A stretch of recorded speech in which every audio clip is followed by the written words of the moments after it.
Hello and welcome to the Tarkus Zone. Thank you for joining me. Today we're going to be discussing the game Wayfinder. It's going to be releasing early access August 15, 2023.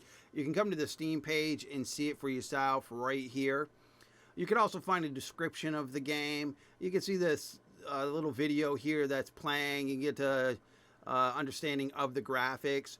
Now, the thing with this game is I've tried to do a lot of research on it, and it's been difficult because they had an NDA. When you played the beta, you weren't supposed to talk about the game. You're not supposed to share any videos. You don't see much on YouTube. Now, on YouTube, you can go to Wayfinder Dev Diary #1, and it's their latest informational video about the game. It talks about early access, that the game is going to be free to play once it leaves early access. But if you want to play it in early access, you got to pay for it. I guess a Lost Ark did this kind of mechanic too, that game was going to be free to play. But if you felt that you want to be committed to the game, you could spend money on a Founders Pack. And that's what they've done here is if you want to support them, you can get an early edition of the game, a Founders Pack. There's 3 levels. And I don't know what the price is to those levels because they don't have them here. But the only way that you can buy the early access is on the 15th. So you can't pre-buy the game. And a lot of people are saying, oh, you can't pre-buy early access games on Steam. But I mean, I pre-bought Lost Ark and it was an early access Founders Pack. I could do that. So I'm not really sure why you can't pre-buy the game right now. But the developers on their forums are saying you got to wait to the 15th, and on the 15th is when you'll be able to download the game. Now let's go to the community hub and go to discussions. And when you go to discussions here, this is going to be blank. You got to go to over here to the sub forums. If you go to the sub forums here, and then you can read about the game and see if it's something that you want to take part in. One big red flag I have from this company, and it's a sticking point with me when it comes to developers who go on to a dev diary and say, we want to hear from the community. We want to hear from the community. We want to polish our game to what the community would like it to be. But yet, when someone comes on to their Steam forum and tells them a objective viewpoint based on their beta experience, they lock it down. Yo, you just broke the NDA. We're locking this. Go away. But yet, any positive person saying something that I played the beta, and this is what I loved about the game, they let that just roll along. No lockdown at all.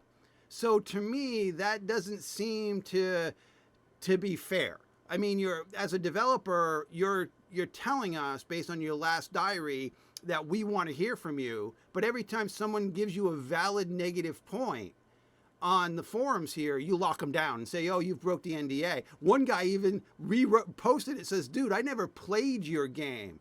I'm just basing it on what your diary said, what I've seen so far, and these are my thoughts and my questions. Take them as negative or positive, and they locked it down again. So it's like, okay, so you're locking down people's posts, and this guy clearly said he didn't even play your beta, so he's not locked into your NDA. But I mean, that's what they've done here, and if you read on the forums yourself, you'll see that when you get to you get to a few places where things are just locked down. And when you read, those are the ones that Tarkus go, here they are, right here. People stopped posting stuff because it just kept on locking them down. Lockdown. Now, that's where Tarkus gets most of his, I want to see the black eyes. I want to see people's valid opinion and why they didn't feel comfortable with your game.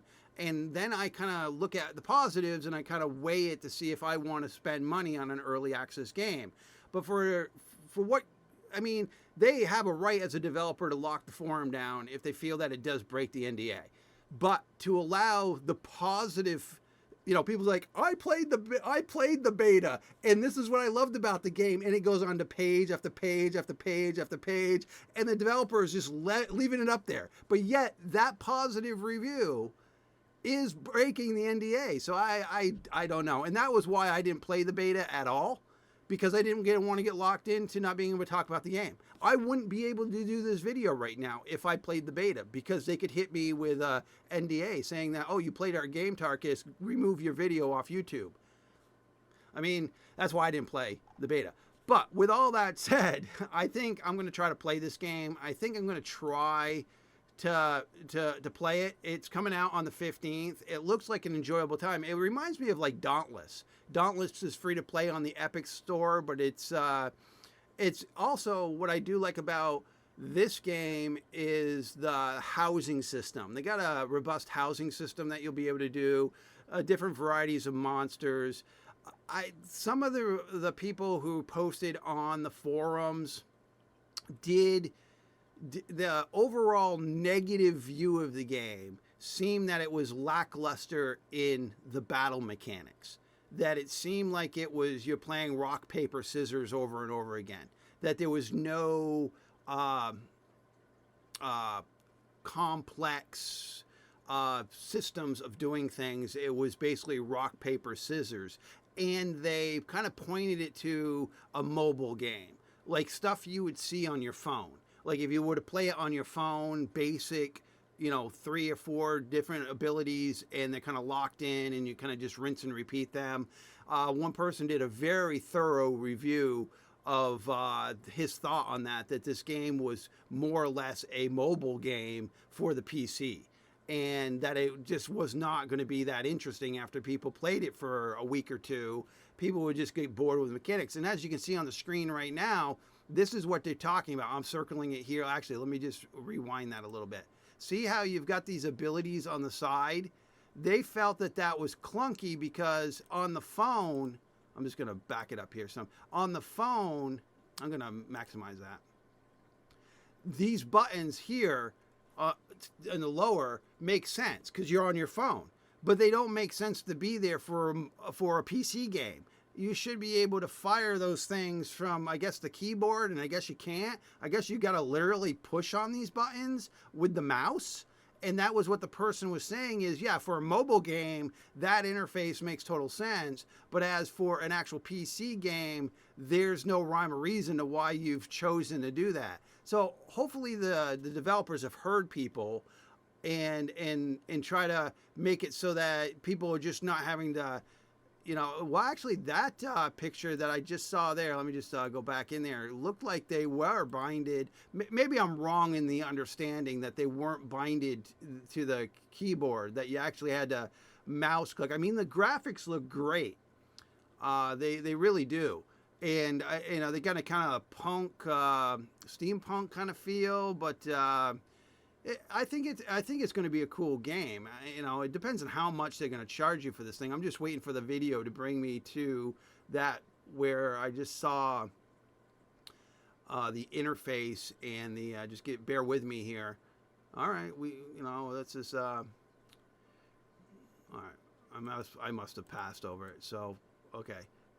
L1 is, oh yeah, so they are bound. Okay, as you can see, this is the PlayStation.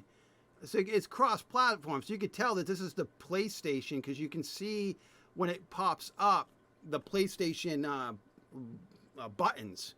So I don't know how that's going to be. But the other thing that people were on the fence about is you're locked into characters like Warframe. You can't customize your character. It's what it is. You pick one of the 3 Wayfinders, I guess, or 4 Wayfinders that you can play in early access.